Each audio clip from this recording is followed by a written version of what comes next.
પ્રણામ, નમસ્કાર. રત્ના સ્પિરિચ્યુઅલ વર્લ્ડમાં આપ સૌનું હાર્દિક સ્વાગત છે.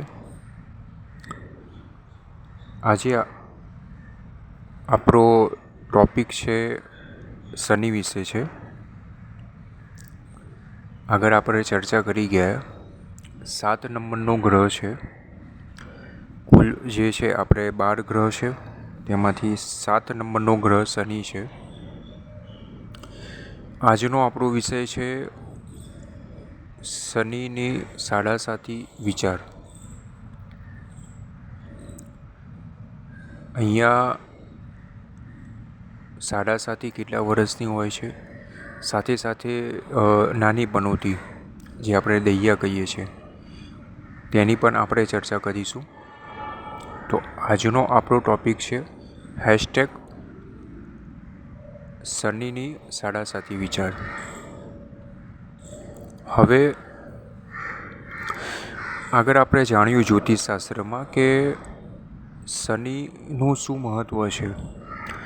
મનુષ્ય જીવ ઉપર શનિ જે છે એ કઈ કઈ રીતે અસર કરે છે,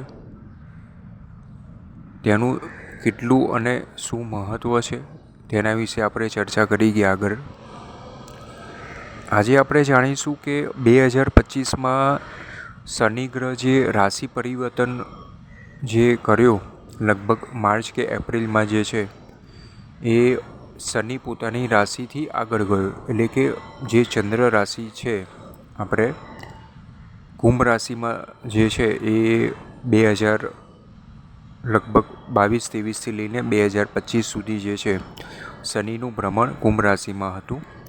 હવે તે આગળ વધીને 12 નંબરની છેલ્લી રાશિ જે મીન રાશિ છે, તે માર્ચ-એપ્રિલ 2025થી શનિ મીન રાશિમાં 12 નંબરવાળી રાશિમાં છેલ્લી રાશિમાં જે છે અત્યારે ભ્રમણ કરી રહ્યો છે.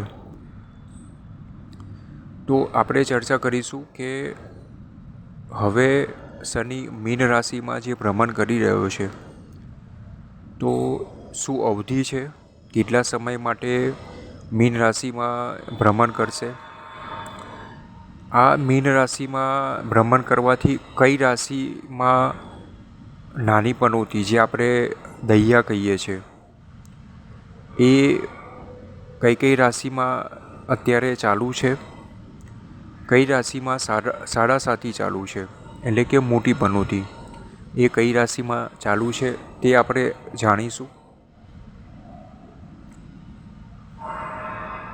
અને જે નાની પનોતી જે ચાલુ છે જે રાશિમાં અને મોટી પનોતી એટલે કે સાડેસાતી જે રાશિમાં ચાલુ છે, તો તે બધી રાશિઓમાં શનિ શું ફળ આપશે, શું કરશે, મનુષ્ય જીવ ઉપર જે છે તેની કેવી અસર રહેશે. તો અહીંયા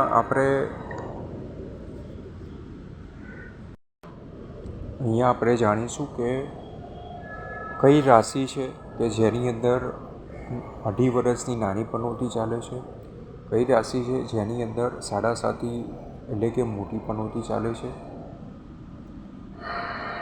તો અહીંયા આજનો આપણો ટોપિક રહેશે શનિની સાડાસાતી વિચાર.